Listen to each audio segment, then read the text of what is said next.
Bom dia, irmãos e irmãs. Nós prosseguimos a nossa escola dominical com os nossos estudos no livro de Apocalipse de São João. E nós temos estudado as igrejas, as 7 igrejas que recebem as cartas do Senhor através do João. E esse trimestre o nosso tema geral é Igrejas em Apuros, lições das 7 igrejas do Apocalipse. Nesta manhã nós olharemos para Pérgamo, fé cristã e cultura. Nosso texto está em Apocalipse, capítulo 2, versos 12 a 17. Apocalipse, capítulo 2, versos 12 a 17, que passo a ler nesse momento. Ao anjo da igreja em Pérgamo, escreve: estas coisas diz aquele que tem a espada afiada de 2 gumes. Conheço o lugar em que habitas, onde está o trono de Satanás, e que conservas o meu nome, e não negaste a minha fé, ainda nos dias de Antipas, minha testemunha, meu fiel, o qual foi morto entre vós, onde Satanás habita. Tenho, todavia, contra ti algumas coisas, pois que tens aí os que sustentam a doutrina de Balaão, o qual ensinava a Balaque a armar ciladas diante dos filhos de Israel, para comerem coisas sacrificadas aos ídolos e praticarem a prostituição. Outros sim, também tu tens os que da mesma forma sustentam a doutrina dos nicolaítas. Portanto, arrepende-te, e se não, venho a ti sem demora, e contra eles pelejarei com a espada da minha boca. Quem tem ouvidos, ouça o que o Espírito diz às igrejas.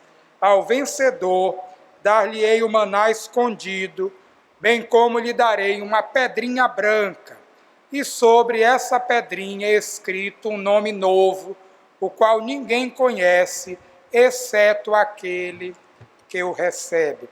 Vamos fazer uma oração? Santo Deus, abençoada é a tua palavra. Pedimos-te que ela frutifique mais uma vez em nossas mentes e em nossos corações. Em nome de Cristo, amém. Meus queridos irmãos e minhas queridas irmãs, nós estamos prosseguindo os estudos em Apocalipse, texto produzido a partir do exílio de João na ilha de Patmos. E o tema desta manhã é Pérgamo, fé cristã e cultura. Pérgamo era uma igreja que se caracterizava por ter ali falsos ensinos. Nós seguiremos, como temos feito nas aulas anteriores, uma estrutura cujo primeiro elemento é o endereçamento. Versículo 12. Ao anjo da igreja em Pérgamo, escreve. Pérgamo foi a maior cidade no oeste da Ásia Menor, nos tempos do Novo Testamento. Está situada em um espaçoso vale a 26 quilômetros do mar Egeu, naquilo que hoje é a região da Turquia. Séculos antes de Jesus Cristo, Pérgamo foi a capital independente de um império. Seus templos impressionantes, bibliotecas, recursos médicos, fizeram de Pérgamo uma cidade que era conhecida como um centro cultural e político.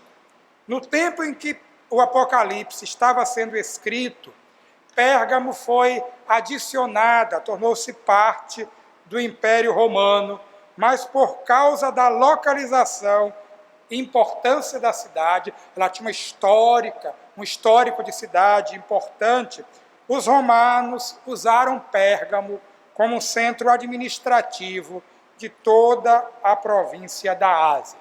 A cidade estava a cerca de uns 70 quilômetros de Esmirna e era conhecida como a cidade da espada.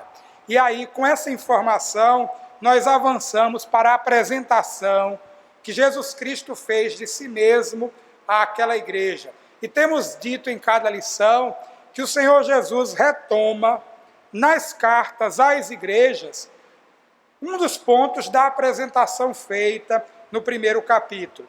Vejam na apresentação, ainda no versículo 12, como ele diz: estas coisas diz aquele que tem a espada aguda, afiada de 2 gumes. Lembrando que Paulo escreveu aos Romanos, Romanos 13, 4, nós somos lembrados que a espada significa autoridade. E a espada, biblicamente, também está associada à autoridade divina. Lá em Gênesis 3, 24, Josué 5, 13 e 14, a espada ainda está associada ao juízo. Oséias 11, 6, Lucas 21, 24, e a espada associa-se também às escrituras sagradas. Em Hebreus capítulo 4, versículo 12, nós temos um texto bem conhecido.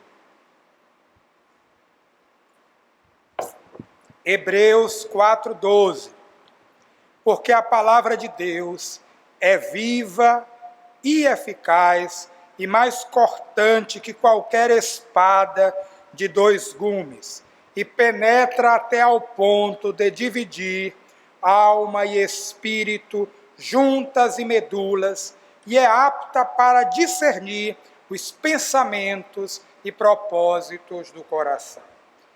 Meus amados irmãos, estas palavras foram ditas para entendermos o sentido da espada nas Escrituras e a retomada deste conceito nesta carta à igreja em Pérgamo, a esta época capital da Ásia Menor e também a cidade onde estava a residência do procônsul romano. A esta igreja, nesta cidade, o Senhor Jesus se apresenta como a espada aguda, afiada de 2 gumes.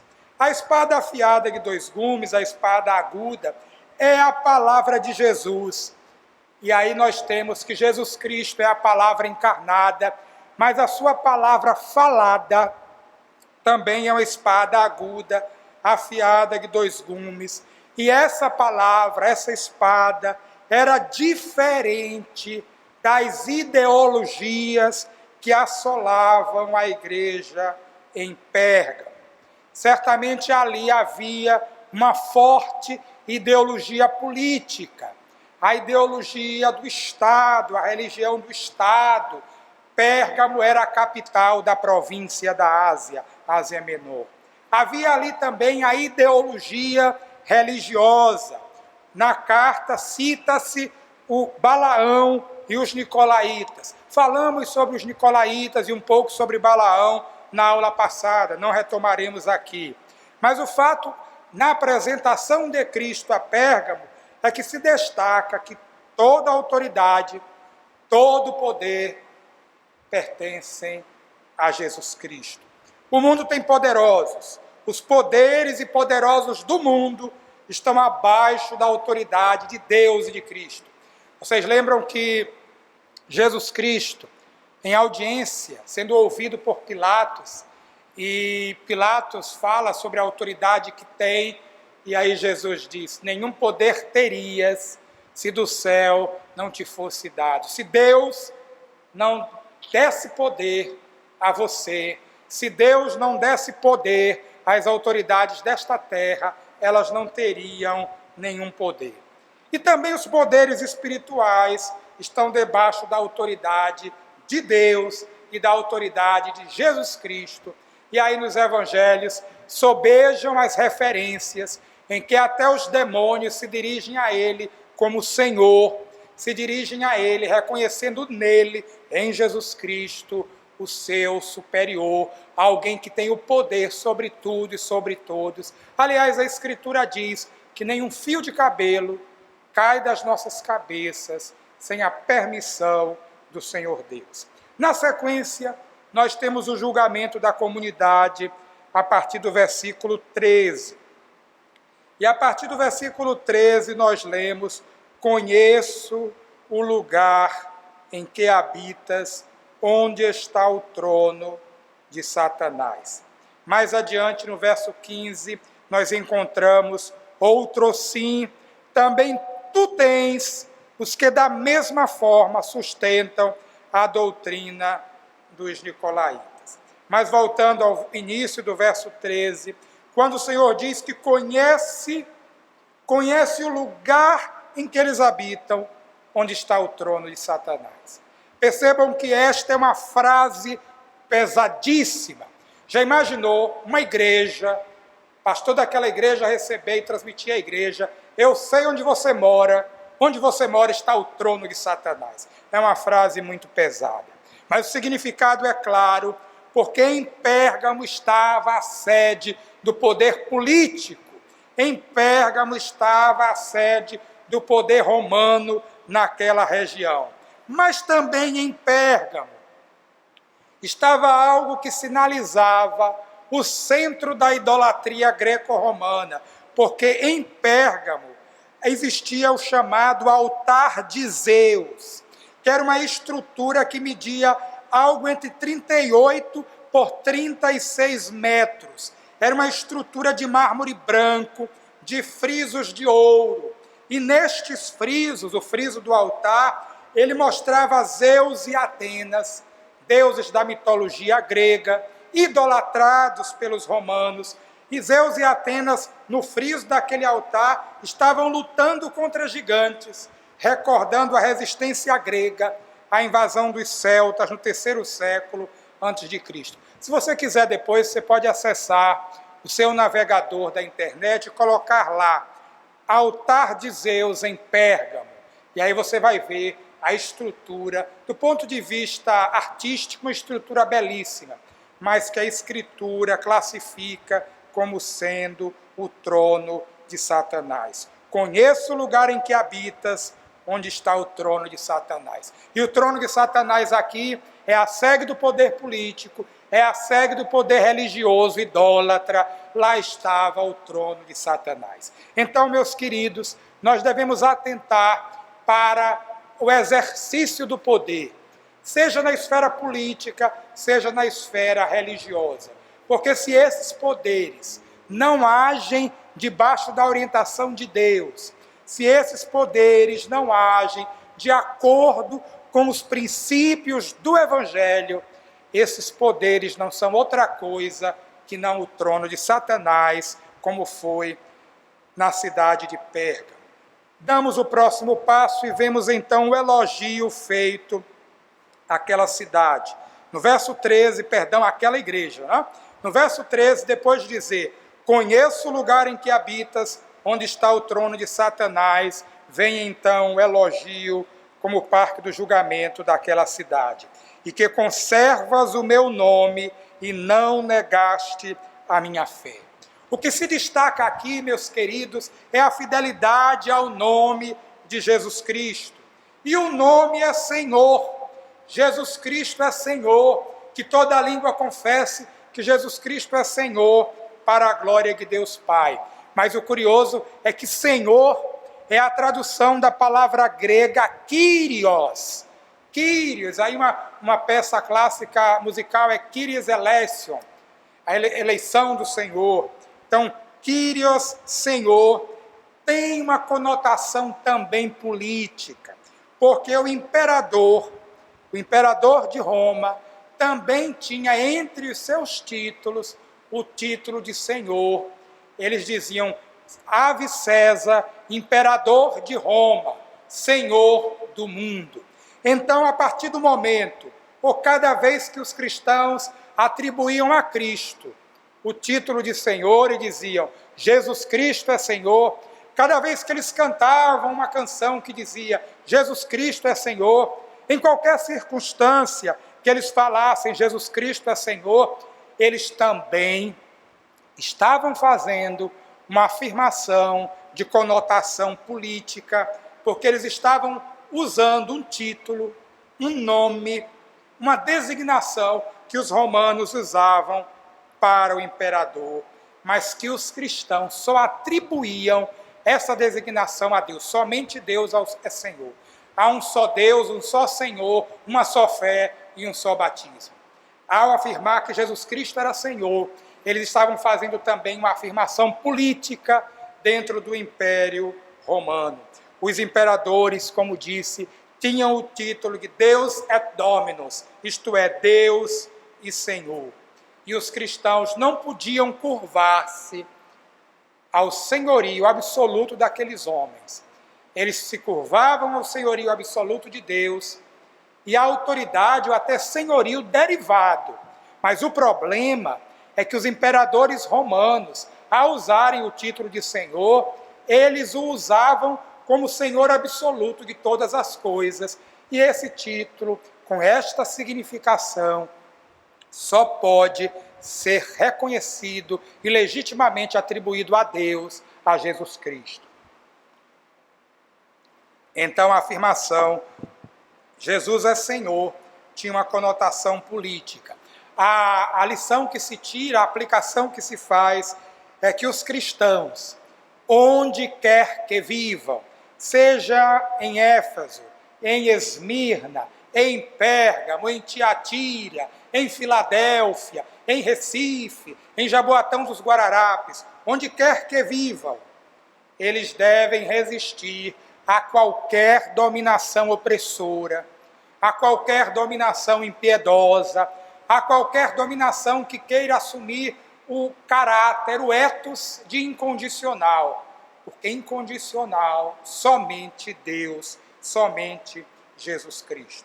Conquanto houvesse esse elogio, eles conservavam o nome de Cristo, eles não negavam a fé. O verso 14 seguinte vão sinalizar a censura feita como parte do julgamento àquela igreja.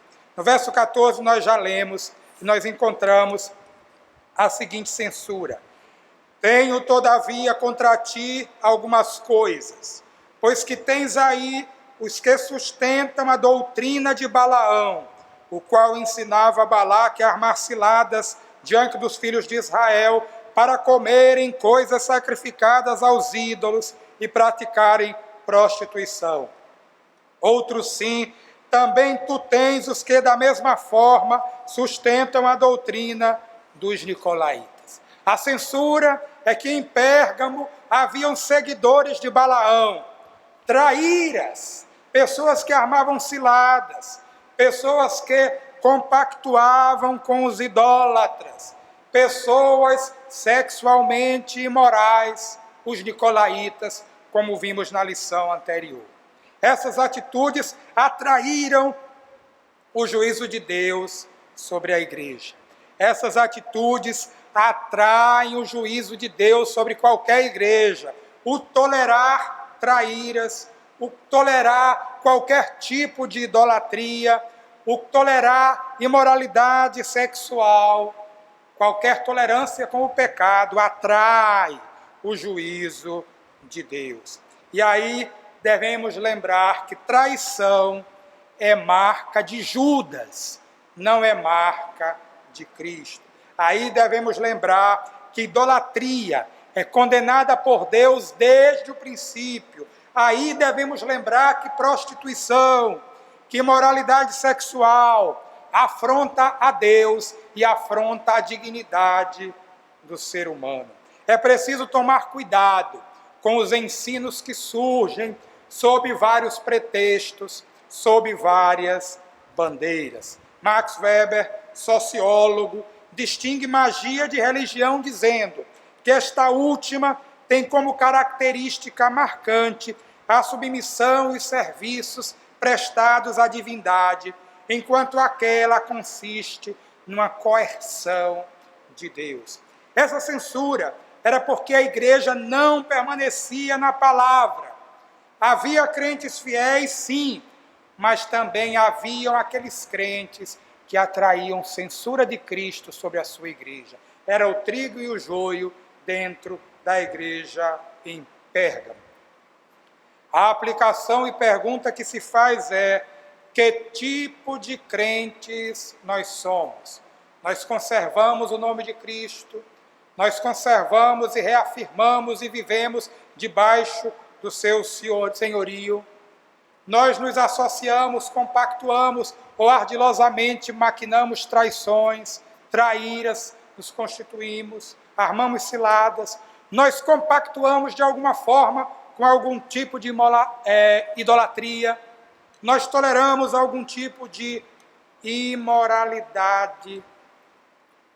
Em Pérgamo haviam crentes fiéis, mas haviam os que atraíam censura. A questão que se impõe é: eu e você somos crentes fiéis ou somos crentes que atraem o juízo de Deus sobre a nossa igreja, sobre a nossa família, sobre a nossa nação que está sob juízo?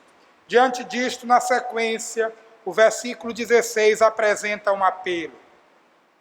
Depois de censurar, vem o apelo: portanto, arrepende-te, e se não, venho a ti sem demora, e contra eles pelejarei com a espada da minha boca. Arrepende-te é a exigência do Senhor da igreja a Pérgamo. Arrepende-te é a exigência que o Senhor continua fazendo à sua igreja hoje, a mim e a você. Sem arrependimento vem o juízo, e o juízo consiste na luta contra Deus, consiste em Deus aplicar sobre nós a justa punição pelos nossos delitos, pelos nossos pecados. O juízo consiste em enfrentar, em resistir, sem sucesso, a maior autoridade do universo, o Senhor nosso Deus. É preciso então um autoexame constante para sermos fiéis a Deus. É preciso então um arrependimento verdadeiro quando identificamos qualquer pecado. É preciso então um arrependimento verdadeiro para que a palavra não nos condene. E quando nós nos arrependemos, quando a igreja se arrepende, quando os de Pérgamo se arrependiam, então eles eram destinatários da promessa feita na carta que passamos a ler no verso 17. Quem tem ouvidos, ouça o que o Espírito diz às igrejas. Ao vencedor, dar-lhe-ei do maná escondido, bem como lhe darei uma pedrinha branca, e sobre essa pedrinha é escrito um nome novo, o qual ninguém conhece, exceto aquele que o recebe. O maná escondido era a provisão dos hebreus no deserto, é uma alusão ao Êxodo, e em certo sentido o Apocalipse é um reflexo do Êxodo, porque o Apocalipse retrata e se destina a igrejas que estão peregrinando para Jerusalém Celestial, para a terra da promessa. Deus continua provendo sustento. Ele deu a providência do sustento no Êxodo, ele deu a providência do sustento no primeiro século, ele dá a providência do nosso sustento hoje, diante da pandemia, diante da grave crise econômica, cujos efeitos já se fazem sentir no salário que recebemos, no rendimento que temos, no lucro que os comerciantes não têm mais, na economia, nas receitas da igreja. Deus dá a sua provisão. Em Pérgamo, os julgados inocentes recebiam uma pedra branca na promulgação da sentença. Vejam o que Cristo afirma: bem como lhe darei uma pedrinha branca, e sobre essa pedrinha é escrito um nome novo, o qual ninguém conhece, exceto aquele que o recebe. A justificação é prêmio de Deus ao seu povo. A síndrome da celebridade não é aprovada por Deus. A mania de estrelismo de muitos crentes, de muitos artistas, de cantores e bandas é reprovada por Deus, porque a palavra de Deus nos ensina e instrui a santidade, a humildade. O fato, queridos, é que a igreja brasileira tem crescido numericamente, mas a obediência à palavra não cresceu. O fato, meus queridos, é que a igreja brasileira está distante de Cristo, está distante de Deus. Alguns fatores têm contribuído para isso. A facilidade com que tantos indivíduos se apresentam como pastores, sem qualquer preparo. Nós damos graças a Deus que pertencemos a uma igreja histórica, A Igreja Presbiteriana do Brasil é uma igreja criteriosa, é uma igreja que se esmera no preparo dos seus obreiros. As casas teológicas da Igreja Presbiteriana do Brasil primam pela excelência, primam pela fidelidade às Escrituras. Um outro fator que contribui para a situação da igreja brasileira é a linguagem rebuscada de alguns teólogos, que distanciam o povo da teologia e das ciências bíblicas. Quando a teologia, como bem escreveu Helmut Tillich, a teologia ela é feita no meio do povo, e não em uma torre de marfim. A teologia é feita, e a Bíblia nos mostra isso, ela é feita em resposta às demandas do contexto e dos cenários onde a igreja está inserida. Outro fator que contribui para a situação da igreja brasileira, a pregação de um evangelho sem cruz, só com facilidades, sem renúncia, sem arrependimento, sem denúncia de pecado. Outro fator, o paganismo que reaparece, através de sessões de descarrego, através de rosas mágicas, através de amuletos, através de jejuns sacrificiais, de idas místicas a montes para orar, como se Deus estivesse lá e não cá. Outro fator é a volta da religiosidade medieval, com relíquias, com sincretismo. O sincretismo colonial continua presente hoje, inclusive na igreja evangélica. Há pessoas que deixam as religiões de onde nasceram, ou religiões em que foram instruídas, e chegam ao cristianismo e trazem consigo cacuetes destas religiões. Cristianismo é novidade de vida, é viver como Cristo na simplicidade do Evangelho. Outro fator que atrapalha a igreja brasileira hoje é a facilidade em abrir igreja. Qualquer esquina, qualquer garagem, qualquer um abre alguma porta e diz que lá está uma igreja. E o nosso povo sem critério e ingênuo e buscando ajuda, acorre a esses lugares sem perceberem e sem buscar saber se eles são fiéis às escrituras sagradas. E meu esboço caiu, eu mexi, o esboço caiu. Aí volta o texto em Levítico, capítulo 10, versos 1 a 4, que precisa ser redescoberto. Levítico 10, de 1 a 4, a Escritura diz: Nadab e Abiú, filhos de Arão, tomaram cada um o seu incensário, e puseram neles fogo, e sobre este incenso, e trouxeram fogo estranho perante a face do Senhor, o que não lhes ordenara. Então saiu fogo de diante do Senhor, e os consumiu, morreram perante o Senhor. Meus queridos, o alerta que a Escritura nos faz, tanto em Levítico, quanto neste texto da carta a Pérgamo, é que nós devemos tomar cuidado para não trazermos fogo estranho ao altar do Senhor. Não importarmos práticas próprias de outros ambientes, que não o ambiente de culto, que não o ambiente singelo e simples do culto ao Senhor. Reafirmo, a síndrome da celebridade e dos holofotes não é aprovada por Deus. Balaão quis tornar-se uma celebridade e tornou-se sinônimo de desobediência e pecado.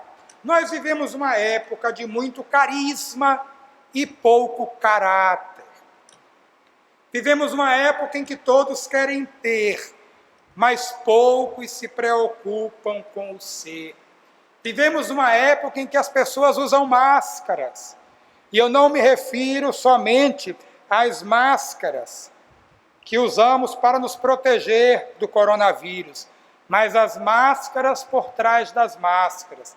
E essa semana, em um devocional lá em nossa casa, um dos pedidos foi para que as máscaras caíssem.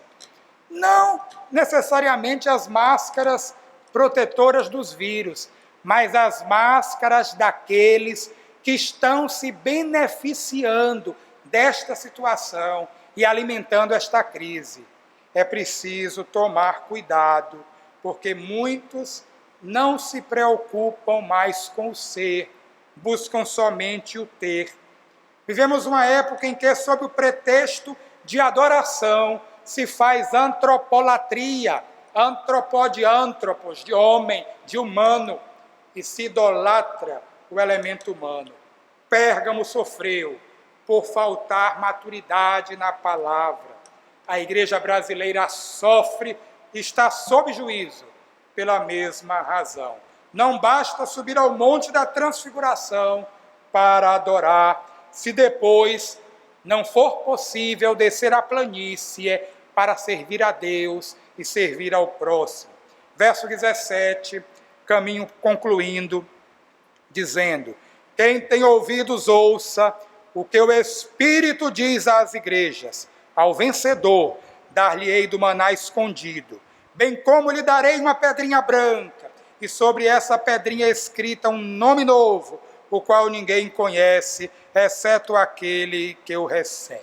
A promessa, meus queridos irmãos e irmãs, é feita por nosso Senhor e Salvador, Jesus Cristo, o Redentor que vive e que, por fim, se levantará sobre a terra. Bendito seja o nome do Senhor. A promessa é feita por aquele que nos conhece, que nos chama pelo nome e nos dará um novo nome na nova cidade, na eternidade. A promessa é feita por aquele que é fiel, por aquele que nos ama e que deu a sua vida em nosso resgate para que nós tivéssemos vida. Que no estudo da escola dominical, que domingo após domingo, olhando para as várias igrejas, olhando nas várias páginas do Apocalipse, uma vez mais os nossos olhos se abram e Deus nos dê a conhecer, nos revele a sua vontade e nos ajude a aprender com as igrejas da Ásia Menor, para que hoje sejamos igrejas não somente melhores do que elas foram, mas melhores do que temos sido. Grandioso Deus, abençoada é a tua palavra, que ela seja acolhida em nossos corações, em nossas famílias, em nossos lares. Continua conosco, tem misericórdia do Brasil, abençoa os profissionais que atuam na linha de frente, preserva as nossas famílias, cura os enfermos, protege-nos das doenças, perdoa os nossos pecados. Em nome de Cristo oramos. Amém. Que o Senhor nos abençoe, que o restante do seu dia seja de alegria e paz, e que logo mais às 18 horas estejamos sincronizados em adoração ao Rei dos Reis e Senhor dos Senhores. Deus te abençoe.